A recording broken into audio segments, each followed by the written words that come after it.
ಹಚ್ಬಿಡು, ತುಂಬಾ ನೋವ್ತಿದ್ಯಾ? ನಿಜ, ಲೈಟಾಗಿ ಶಾಕ್ ಹೊಡಿತಷ್ಟು. ಏನಾಯ್ತು? ಶಿವಗೆ ಸಾಕು. ಹೇಗೆ? ಪವರ್ ಬರ್ತಾ ಇರ್ಲಿಲ್ಲ, UPS ವರ್ಕ್ ಆಗ್ತಾ ಇಲ್ಲ, ಅದೇನ್ ಚೆಕ್ ಮಾಡೋಣ ಅಂತ ಹೋಗಿದ್ದೆ. ಅದಕ್ಕೆ ನೀನೇ ಮಾಡ್ಬೇಕಾ? ಎಲೆಕ್ಟ್ರಿಷಿಯನ್ ಹೇಳ್ಬೇಕು ತಾನೆ? ಹಚ್ಬಿಡು, ಆಸ್ಪತ್ರೆಗೆ ಹೋಗೋಣ ಬನ್ನಿ.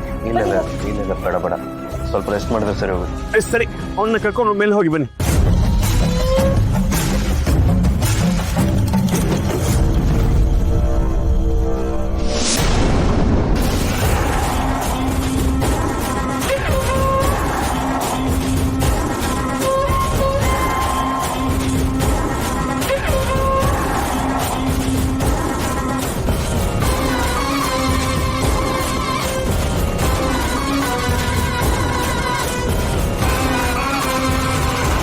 ಇದು ಬರೀ ಟ್ರೈಲರ್ ಅಷ್ಟೇ, ಪಿಕ್ಚರ್ ಇನ್ನೂ ಬಾಕಿ ಇದೆ.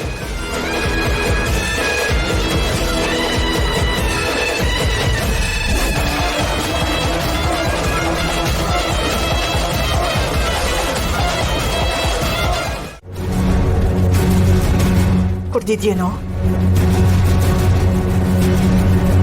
ಕುಡ್ದಿದ್ದಾನಮ್ಮ ಇವನು? ಹೌದು ಅತ್ತೆ.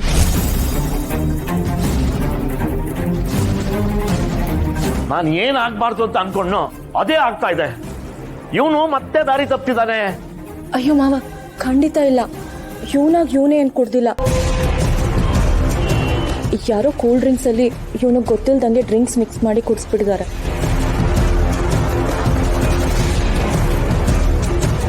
ಯಾರಮ್ಮ ಅದು? ಗೊತ್ತಿಲ್ಲ ಅತ್ತೆ. ಗೊತ್ತಲ್ಲ, ಅವನು ಒಳಗೆ ಕರ್ಕೊಂಡೋಗೆ. ಅತ್ತೆ, ನಾನೇ ಕರ್ಕೊಂಡು ಹೋಗ್ತೀನಿ. ಬಾ ನರಸಿಂಹ, ಈ ಕಡೆ.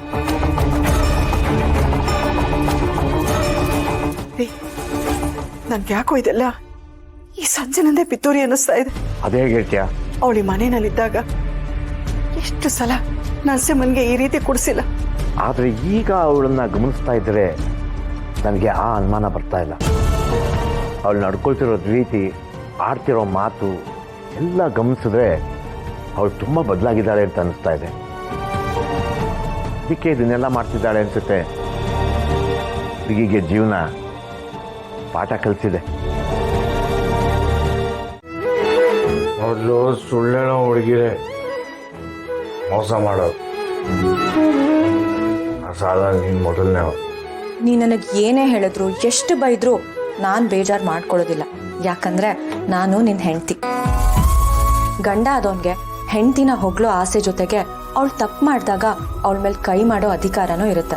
ಬಾ, ಏನ್ ಡೈಲಾಗ್ ಹೊಡೆದ್ಬಿಟ್ಟೆ. ಇಷ್ಟು ದಿನ ವಿಲನ್ ಆಗಿದ್ದವಳು ಹೀರೋಯಿನ್ ರೇಂಜಿಗೆ ಯಾಕೆ ಮಾಡ್ತಾ ಇದೆಯಾ?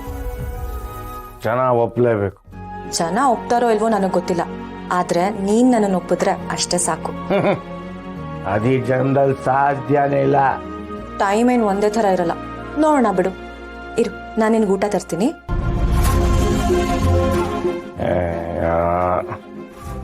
ಇವೆಲ್ಲ ನಾಟಕ ಎಷ್ಟು ನೋಡಿಲ್ಲ ನಾವು. ಊಟ ಕೊಡಕ್ಕೆ ನಮ್ಮ ಅಮ್ಮ ಇದ್ದಾರೆ.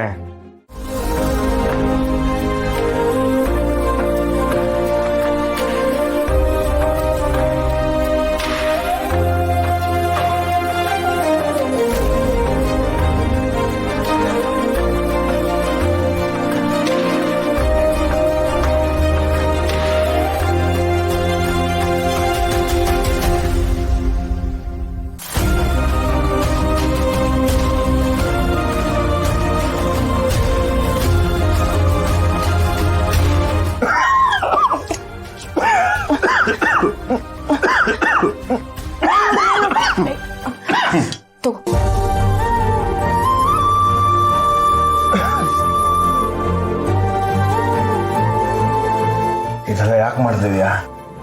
ನೀ ನನಗೆ ಎಷ್ಟೆಲ್ಲ ಹೆಲ್ಪ್ ಮಾಡಿದ್ಯಾ, ಅದ್ರ ಮುಂದೆ ಇದೆಲ್ಲ ಏನೂ ಇಲ್ಲ. ಇನ್ ಮುಂದೆ ನಿನ್ನನ್ನು ಯಾರು ಎಲ್ಲೇ ಕರೆದ್ರು ಎಲ್ಲಿಗೂ ಹೋಗ್ಬೇಡ, ಕುಡಿಲೂಬಾರ್ದು. ಇದು ಅತ್ತೆ ಮಾವಗ್ ಮಾತ್ರ ಅಲ್ಲ, ನನಗೂ ಇಷ್ಟ ಆಗಲ್ಲ. ಅರ್ಥ ಆಯ್ತಾ?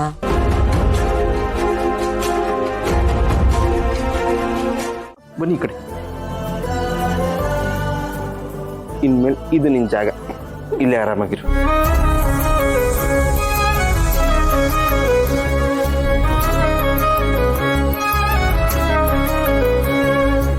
ಈಗಷ್ಟೇ ನಮ್ಮ ಪ್ರೀತಿ ಶುರು ಆಗಿದೆ, ಆದರೆ ನಮ್ಮ ನಂಟು 100 ಜನ್ಮತಿಥಿಯೇನೋ ಅಂತ ಅನ್ನಿಸ್ತದೆ. ನಿಜ ಹಸ್ಬೆಂಡು, ನಾನು ಯಾವತ್ತು ನಿಮ್ಮನ್ನ ಮದುವೆ ಆಗಿ ಮನೆಗೆ ಬಂದೋ ಅವತ್ತು ನನಗೆ ನಿಮ್ಮ ಮೇಲೆ ಪ್ರೀತಿ ಹುಡ್ತು. ಹೌದಾ? ಹಾಗೆಲ್ಲ ನಾನು ನಿಮ್ಮನ್ನು ಮಾತಾಡ್ಸ್ತಾನೆ ಇರಲಿಲ್ಲ, ಬೈತಿದ್ದೆ, ಇರಿಟೇಟ್ ಮಾಡ್ಕೋತಿದ್ದೆ.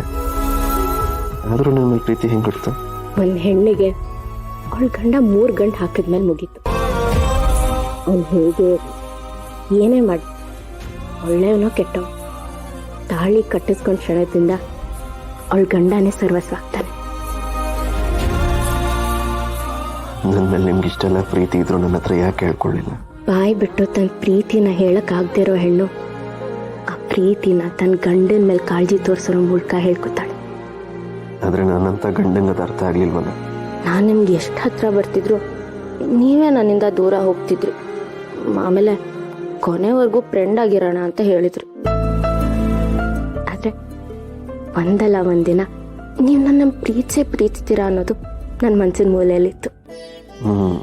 ಅದೀಗ ಹೊರಗೆ ಬಂದು ನಿಮ್ಮನ್ನು ಪ್ರೀತಿಸ್ತಾ ಇದ್ದೀನಿ ಅಂತ ಹರಾಡ್ತದೆ ಅಲ್ವಾ? ಇವತ್ತಿನ ದಿನ ನಮ್ಮ ಪಾಲಿಗೆ ಎಷ್ಟು ಇಂಪಾರ್ಟೆಂಟ್ ಅಲ್ವಾ? ಈ ಮೂಮೆಂಟ್ನ ನಾನು ಯಾವತ್ತೂ ಮರೆಯಲ್ಲ.